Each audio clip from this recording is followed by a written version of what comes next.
série e essa nova série tem um novo formato. Nós vamos mudar um pouco aquele formato de entrevista com que nós estreamos o canal. Essa nova série tem o nome de Doses de Conhecimento. Nela, eu vou continuar recebendo bons profissionais que participarão comigo, porém, estes profissionais vão expor pontos principais sobre algum tema, sobre temas diversos que vão se encaixar dentro da proposta do canal Contando Direito. A nossa primeira convidada é a professora Amanda Ribeiro, pessoa que temos o prazer de receber aqui pela segunda vez. Eu espero que ela continue voltando. Na primeira, ela participou conosco do Carreiras Jurídicas, falou então da experiência profissional que ela tem e hoje ela vem apresentar um tema. O tema do qual a professora Amanda vai falar é prescrição e decadência. A professora Amanda leciona nesse período as disciplinas de Direito Civil e Direito Constitucional na Faculdade UniBH, onde eu estudo. E como eu até já falei numa outra oportunidade, mas para aqueles que ainda não puderam ver o vídeo anterior, eu vou repetir um pouquinho do currículo dela. Ela tem mestrado em Direito e Instituições Políticas e é pós-graduada em Direito Administrativo. Acertei, professora Amanda? Correto.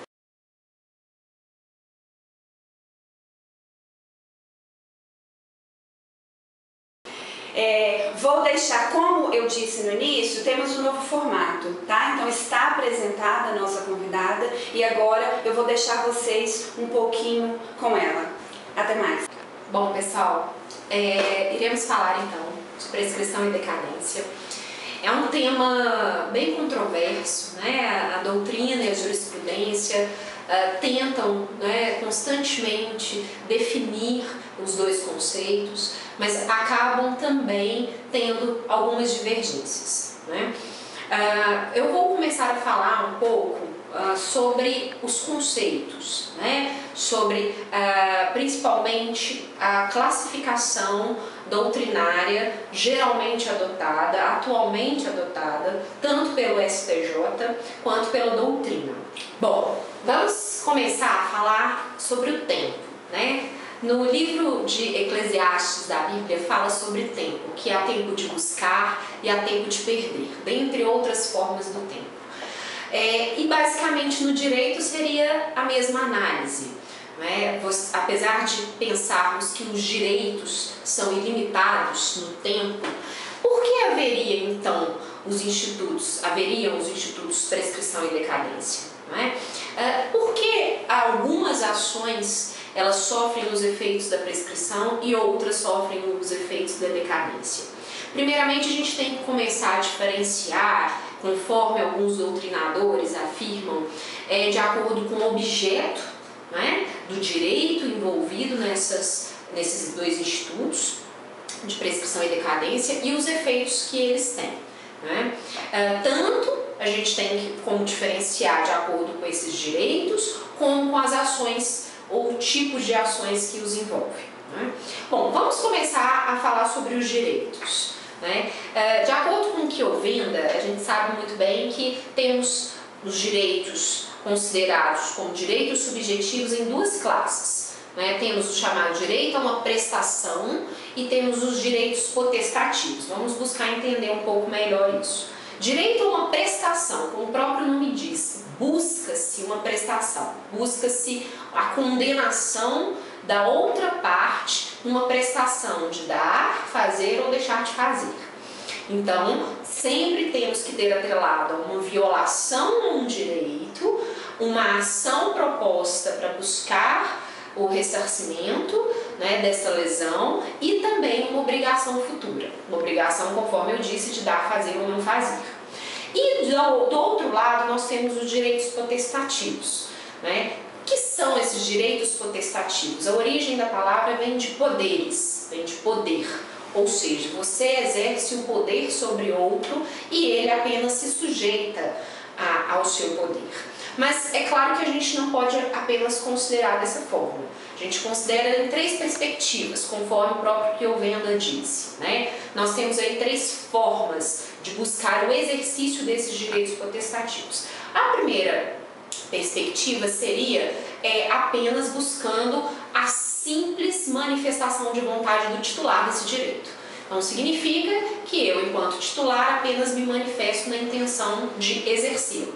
A segunda perspectiva seria em buscar essa manifestação, mas tendo a concordância da outra parte. Caso a outra parte não concorde, portanto, subsidiariamente, eu teria que recorrer ao Poder Judiciário. Então, eu teria que ingressar com uma ação para buscar, o exercício desse meu direito. E a terceira perspectiva seria na manifestação de vontade, porém, eu teria que ter a oposição da outra parte. Então, necessariamente, eu teria que ter uma ação, a chamada por Calamandrei de ação necessária.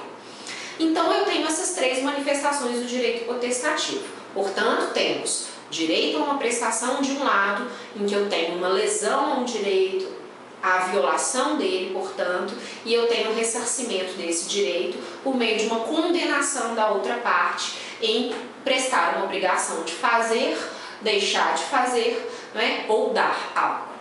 E do outro lado, nós temos o direito potestativo, que gera uma sujeição à outra parte. Bom, vistos os direitos, agora a gente analisa as ações. Conforme que eu venho e também em Ponte de Miranda, a gente tem que considerar as três tipos de ações existentes, chamadas ações de cognição, ou ações de conhecimento também chamadas. São as primeiras, ações condenatórias. O que seriam as ações condenatórias? É aquelas que, para o próprio nome diz, busca-se a condenação, conforme eu disse anteriormente. Essas ações condenatórias, elas envolvem, portanto, o direito a uma prestação. Eu tenho que ter uma lesão ao meu direito, neste momento nasce o meu direito de ação, meu direito material e direito processual de agir. Portanto, as ações condenatórias. Temos os segundos tipos de ações, que são as ações constitutivas. Ações constitutivas por quê? Elas são constitutivas ou também chamadas desconstitutivas, porque elas geram uma criação ou extinção de um direito ou uma inovação a uma situação jurídica anterior. Significa que eu estou inovando aquela situação. Ações constitutivas. Exemplos de ações condenatórias temos, por exemplo, a ação de reparação civil, que temos aí um prazo, chamado prazo prescricional, de 3 anos, conforme o Código Civil, ação de reparação civil. Portanto, ação de reparação, eu estou buscando o quê? Que a outra parte seja condenada a reparar aquele ato ilícito cometido. Na ação constitutiva, eu tenho, por exemplo, uma ação anulatória de um contrato. Eu estou buscando anular um contrato porque eu estou alegando que foi coagida a assiná-lo. Sendo assim, eu estou desconstituindo ou anulando aquele negócio jurídico, ação constitutiva. Eu busco o que com a ação constitutiva? É justamente, como eu disse, criar, extinguir ou desconstituir aquele direito, inovando a minha situação jurídica. E a terceira forma de ação, de cognição, seriam as ações declaratórias. O que eu busco com uma ação declaratória? Apenas uma certeza jurídica. Significa que eu estou buscando saber se existe ou não existe uma situação jurídica, ou existiu, ou aquele documento é falso ou é autêntico. Então, eu estou buscando a certeza jurídica com a ação declaratória. Portanto, a ação declaratória ela não busca nem reparar um direito violado, muito menos uma constituição ou desconstituição de um direito. As três ações estão postas, os direitos, conforme que eu venda também. Agora, a gente analisa os efeitos da prescrição e decadência. Portanto, estamos construindo assim um conceito ou uma diferenciação, porque alguns autores e comumente é falado assim, olha, a prescrição extingue a ação e a decadência extingue o direito. Não é tão simples assim, mas vamos entender melhor. Eu não teria uma ação necessária buscando aí um direito potestativo? Ou eu não teria um direito que envolve aí uma ação condenatória? Portanto, eu não poderia taxativamente dizer a prescrição extingue a ação e a decadência extingue o direito, porque os dois institutos envolvem dois direitos diferentes. Mas Mas, no caso da prescrição, envolve um direito de ação. Significa que a prescrição vai liberar aquela pessoa de não ter que ser obrigada a dar, fazer ou deixar de fazer. Agora, a decadência busca-se a proteção de um direito potestativo. Portanto, ela libera uma pessoa de se sujeitar a outra, ao exercício de um poder de outra parte. Então, eu busco a prescrição diferenciando da decadência dessa forma. A prescrição, ela libera uma pessoa de ter que ser obrigada a fazer ou deixar de fazer ou dar algo. E, portanto, eu considero ela atrelada ao direito a uma prestação. E a decadência é o direito potestativo. Não é? Então, quando eu falo em prescrição, eu estou retirando o direito de ação. E quando eu falo em decadência, eu estou tirando o exercício de um direito. Assim a gente consegue diferenciar um pouco melhor. Mas aí geram dúvidas, não é? Mas por que existem as ações imprescritíveis? Quais seriam essas chamadas ações perpétuas por alguns doutrinadores? Quais seriam esses tipos de ações?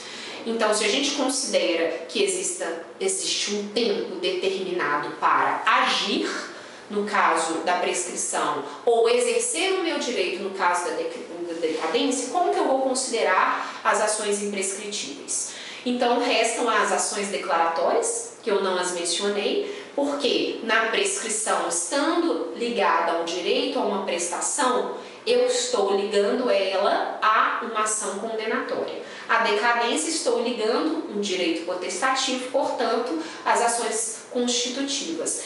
Portanto, concluindo, as ações declaratórias são perpétuas, são imprescritíveis. Assim, eu vou considerar sempre que a certeza jurídica buscada por uma ação declaratória não altera a paz ou a segurança na sociedade. Não é tão buscada e tão preservada conforme a prescrição existe e a decadência da mesma forma. Então, as ações declaratórias são imprescritíveis ou perpétuas. Mas a gente tem um detalhe a ser considerado. As ações constitutivas ou desconstitutivas, elas têm que ter necessariamente um prazo especial fixado na lei.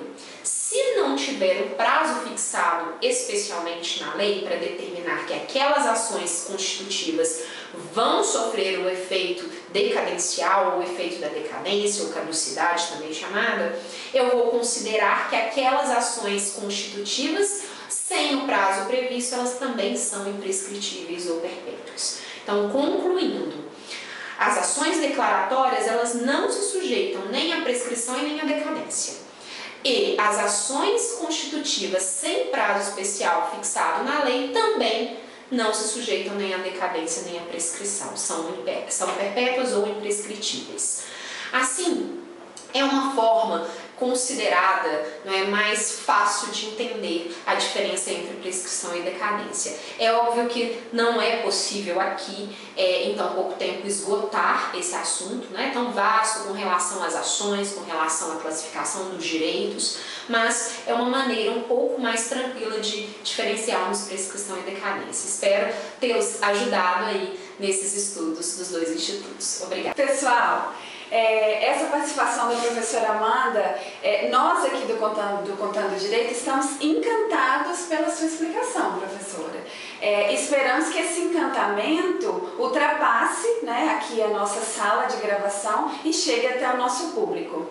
Chegando, e nós acreditamos nisso, interajam conosco. Assim como a professora Amanda participou, nós chegamos à conclusão de que ela falasse do tema de prescrição e decadência a partir da dificuldade que ela, como professora, percebeu em grande parte dos alunos quando ela explica essa matéria, não é isso, Amanda? Exatamente. Então, dessa forma, nós achamos que podemos ajudar mais estudantes e pessoas em geral também que queiram entender melhor os seus direitos. redes. Então interajam conosco, façam comentários, tá? Então dessa vez não é só curtir o vídeo, tem que curtir o vídeo aqui embaixo, inscrever-se no canal e fazer muitos comentários. Mandem as suas dúvidas, falem sobre que assunto vocês querem que o próximo profissional ou a professora Amanda numa próxima oportunidade fale e a gente vai melhorando isso para vocês. Muito obrigada, até mais!